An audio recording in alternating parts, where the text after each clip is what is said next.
Hello everybody.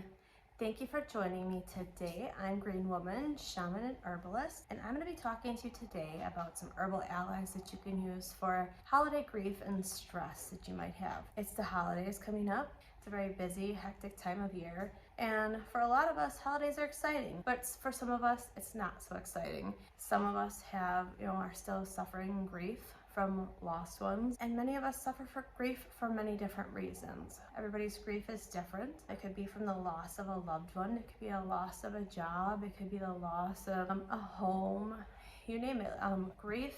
Can be any sort of loss or sorrow. So sometimes the holidays tend to strike up and make that a little more prevalent in people that struggle with that. So today I'm going to give you some herbal allies and a few pointers on how to help with that grief in the holidays. What I'm going to talk to you about today, there's a couple different options. As an herbalist, we recognize not everything is going to work for everybody. Everybody's bodies are different, and herbalists are not doctors. We are not any sort of medical provider. Herbalists are not certified in the United States. There is nothing that certifies them. So with that being said, we can give you education. So this is going to be strictly for education purposes so that you can do the research. And if any of this applies and you want to try it for your own health and well-being, then that's what this education is for today. Herbals can be used in many different forms. Usually when I am trying to figure out what herbal is going to work best, there's a couple different things I consider. Different herbs work for different types of bodies, and when you understand the energetics of herbs, that makes a little bit more sense. What I'm looking for when I'm trying to see what herb may work best for a person, since there are so many herbs in the world, number one, what is the issue we're trying to aid with? Is the person more energetically hot or cold? Are they more dry or damp? And other things to think of, are they more tense or are they a more lax person? So those are 6 different things I think of when I'm trying to recommend herbals for people. With the topic of grief, herbs are not going to completely take away your sorrows. It's not like a medication. Herbs are an energetics that you want to incorporate into your system. Typically are best used when you use them consistently. We can use them as a tea. We can do tinctures. There's many different applications that you can use with herbs. So I have a couple different options today. The first one I'm going to get into to talk about is hawthorn. So hawthorn berry is a very good physical and energetic herb for your heart. Typically, if we're feeling a lot of sadness and sorrow, most of us feel it in our chest. We feel it with our heart. And so hawthorn is a type of berry. It's a reddish berry, and the hawthorn bush actually has a very sharp thorns on it. So the thorns in that folklore, thorns will protect. So animals can't just come and strip the hawthorn berries off and just basically annihilate the plant. It has protection, so that it can't be taken advantage of and all the berries pulled off of it. Same with somebody that wants to use hawthorn as an ally for their herbal work. If you are feeling vulnerable, if you're already got that hurt in your heart and you need protection, the energetics of that plant will help protect your heart. It is also physically and actually it's a heart strengthening herb. There's been different studies where people that take hawthorn berries in tincture is the most common form. I actually have a hawthorn tincture that I home make.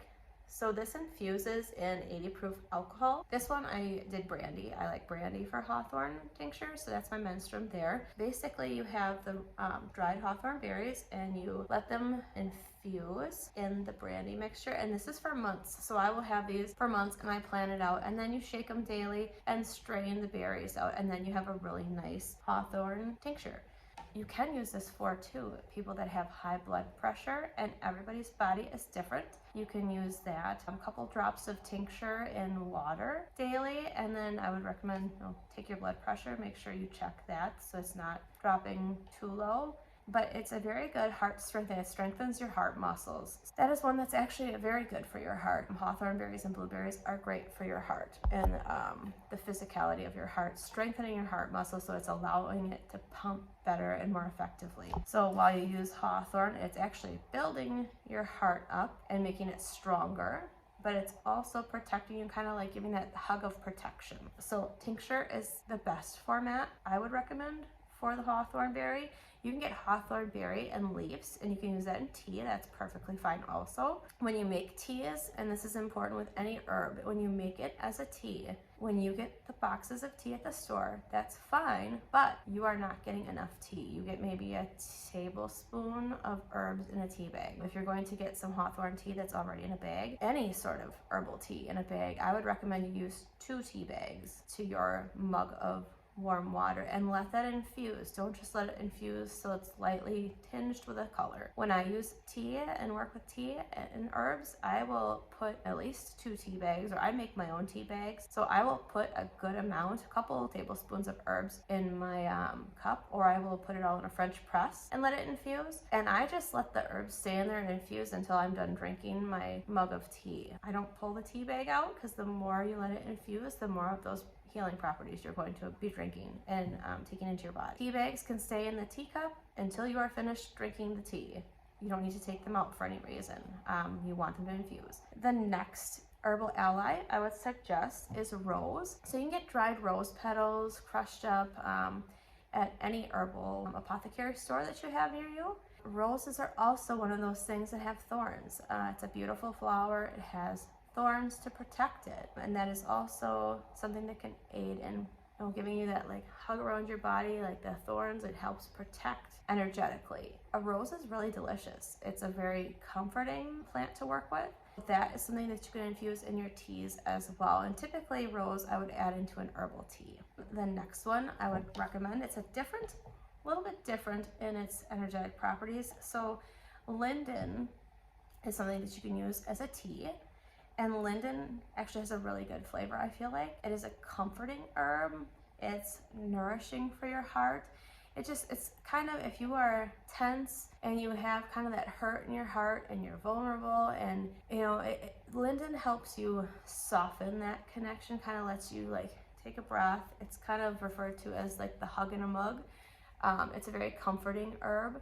So mixing that comfort to kind of give you that ease to relax a bit, along with the hawthorn or rose, is a nice combination to help you kind of ease your heart pain and work through any emotions that you need to work through. Also, you could add violet. I love violets. I collect them and I use the leaves and the flowers in tinctures and teas. We dry them up for teas. Violet's actually a very nourishing plant. It's very nutrient rich, which is great because we already in our society don't get enough nutrients from the foods that we eat. If you wanted to make even an overnight infusion of the violet leaves and flowers, letting that sit will just allow the nutrients that are packed into those plants just really infuse into the hot water, and then you can use it to drink the next day or spread it out through the week. But it's a very nourishing and brings you moisture.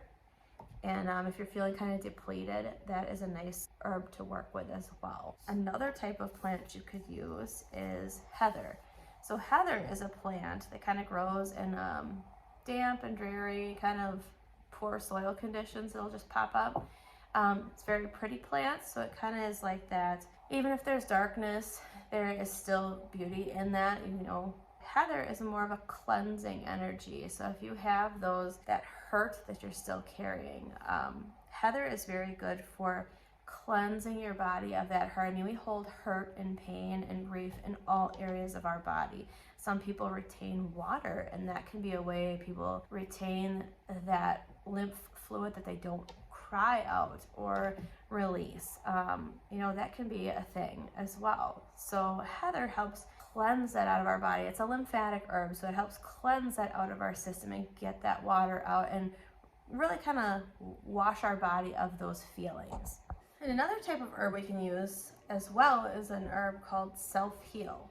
So self-heal is also referred to as heal-all. It's used for a number of ailments. It is a very cleansing, and it's also very good with healing wounds, whether it's emotional or physical wounds.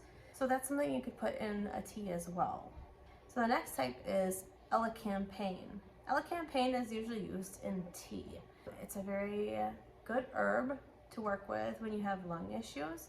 And the reason we would want to use this herb in this setting is if we have grief, sometimes we hold it in our chest, in our respiratory system. So if you're a person that's, it feels like you're holding things in your chest and in your lungs, if you're one that's like flustered or sighs a lot, sighing could be a really good indicator that elecampane would be really good for your lungs and easing that tension in your lungs that comes along or brings along the sighs.